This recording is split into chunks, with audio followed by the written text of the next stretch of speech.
we were all sitting down with our meal together here after the Sunday service, with all the tables and chairs laid out in the middle like this.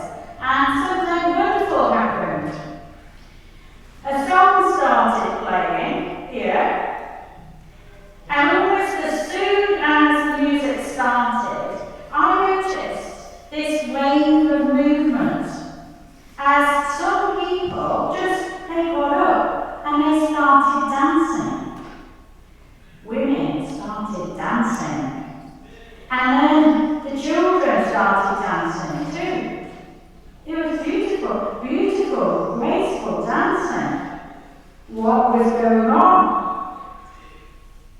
And some of our friends here, some of my friends told me that this is an African song, and it's a pregnant woman singing to her unborn child about how much she longs to see her baby, and how much she loves and how much she prays for her baby growing in her womb. I wish that I could relive just that moment of spontaneity, and next time join in the dancing. I think we might hear the song later, so listen out for it.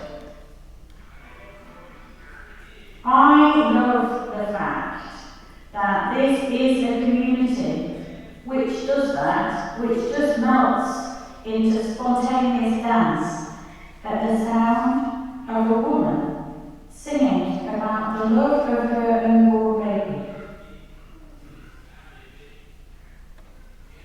And today is Motherhood Day, and it is the day of all days, when we stop and we notice this maternal power, and we embrace it, and we welcome it, and we say, yeah, this belongs in the liturgy.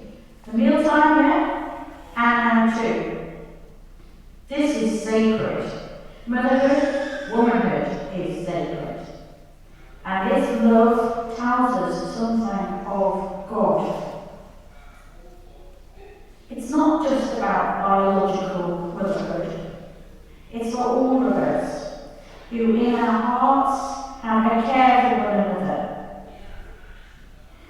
Mothering, the nurturing, the guiding, the forgiving, as we learn what living as family together means.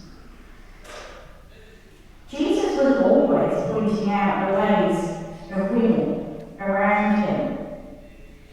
He was saying, look at this woman over there, be like this. This is the way. She is showing us something of God's kingdom, the kingdom values. Here's a woman kneading dough to make bread. Here's a woman sweeping. Here's a woman sitting, listening to me. Here's a woman adoring me, pouring out her most expensive perfume on me.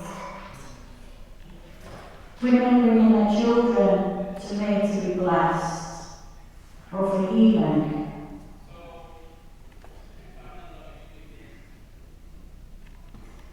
The Old Testament and the Gospel readings today, they both celebrate the power of women long ago in the face of oppression.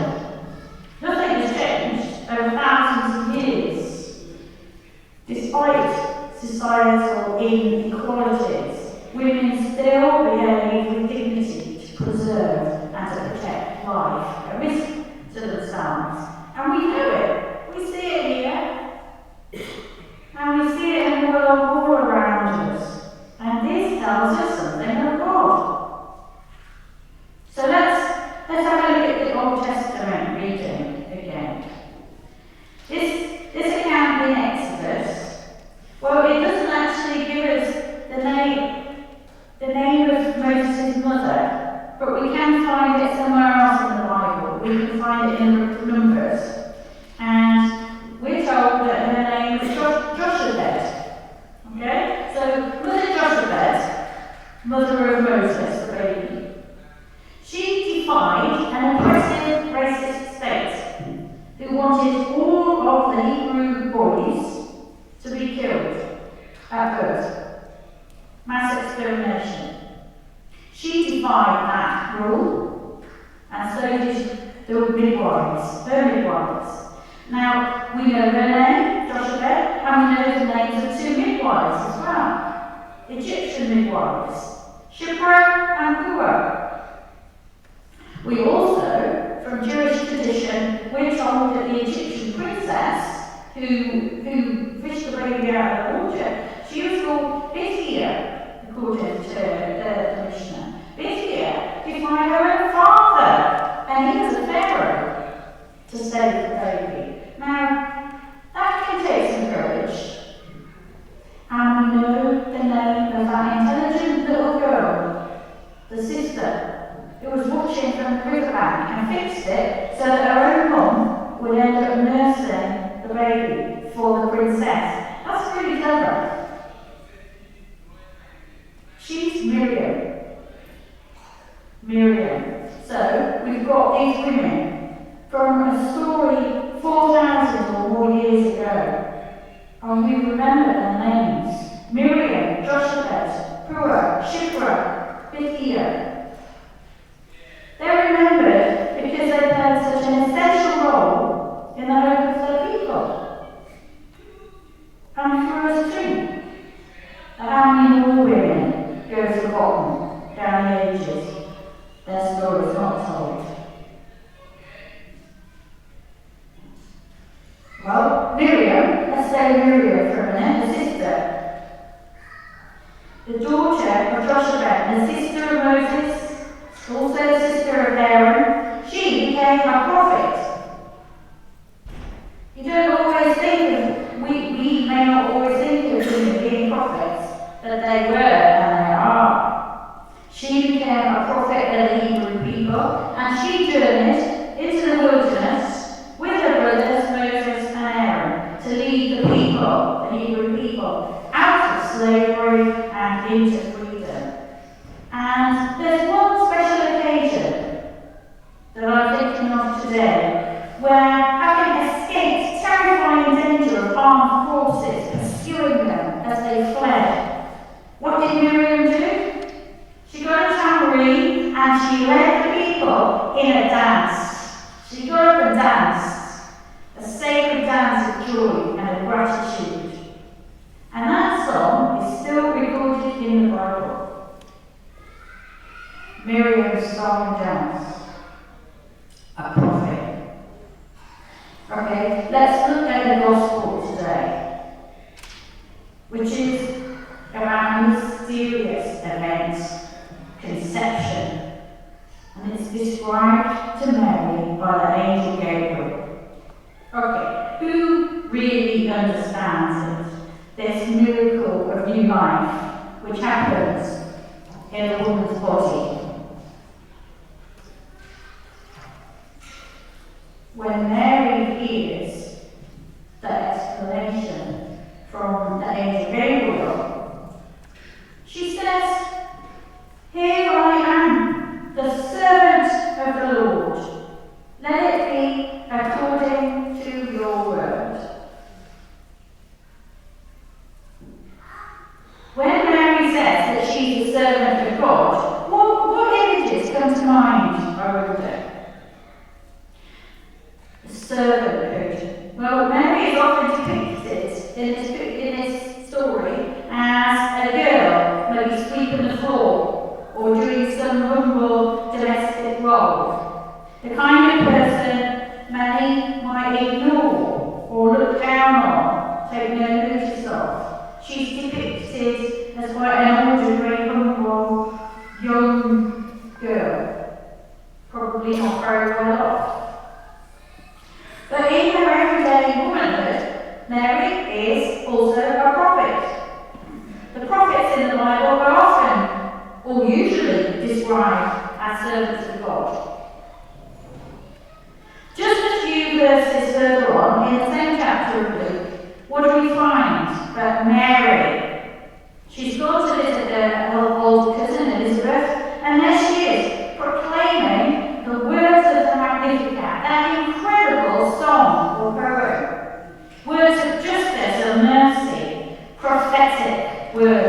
power, in which she speaks of God's work in the world.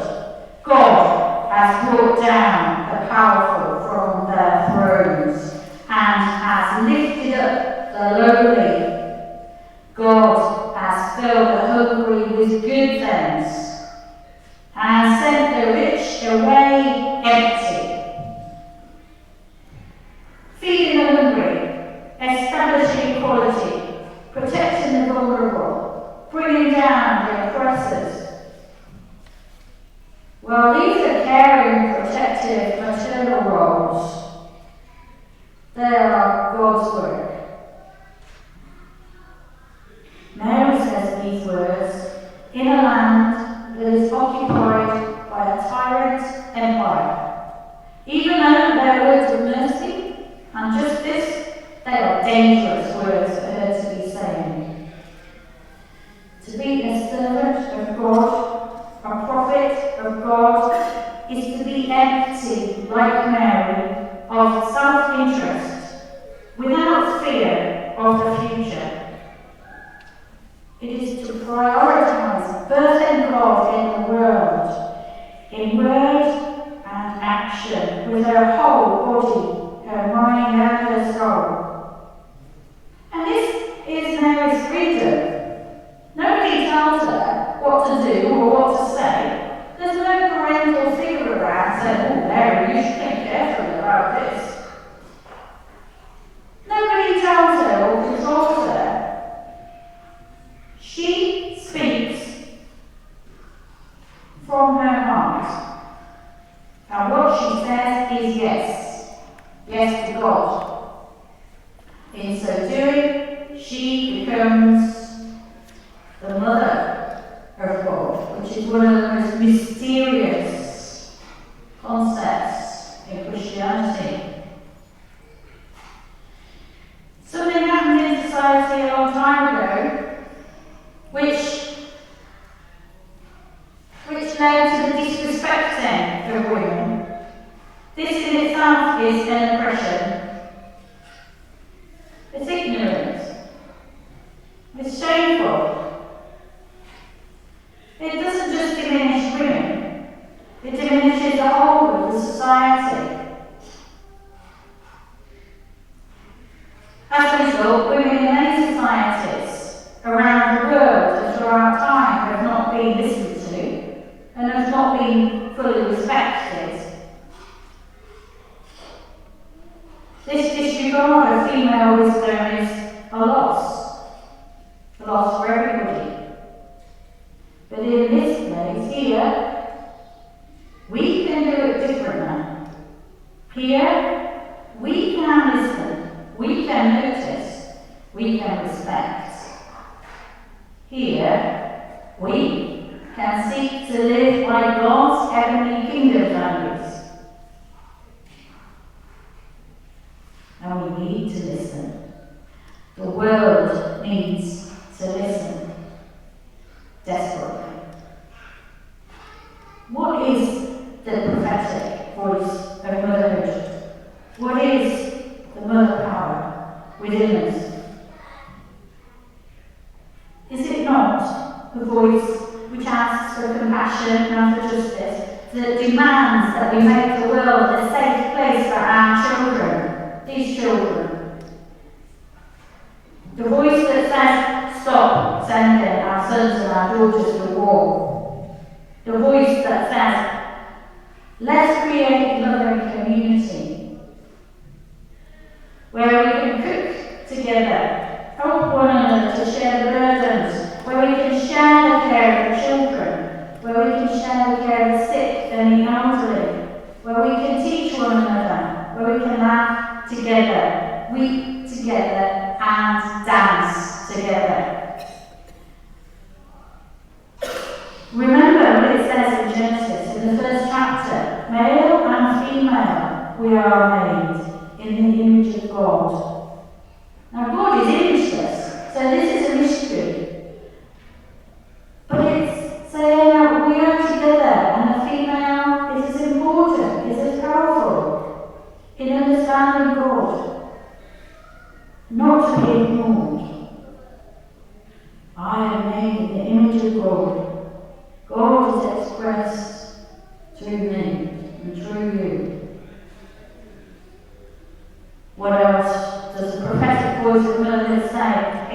put an end to violence, to beat those swords into plowshares, so that the crucified one may put an end to the tyranny of empire. Through a different way, a way of love and community, a way of peace, where children can grow up to be powerful young people, growing up to value peace, freedom, justice, and kindness. There's a song, and it's often assumed that songs were written by men. I don't know why, but actually the first song, like prayers and poems that we know about in history, and some are very, very old, were written actually by women who wrote their names at the bottom of the songs, so we know it. So here's a song. You have turned my mourning into dancing. You have taken off my sackcloth and clothed me with joy, so that my soul may praise you and not be silent. O eternal Lord my God, I will give thanks to you forever. So may we have reason to give thanks, especially today for the gift of mothering.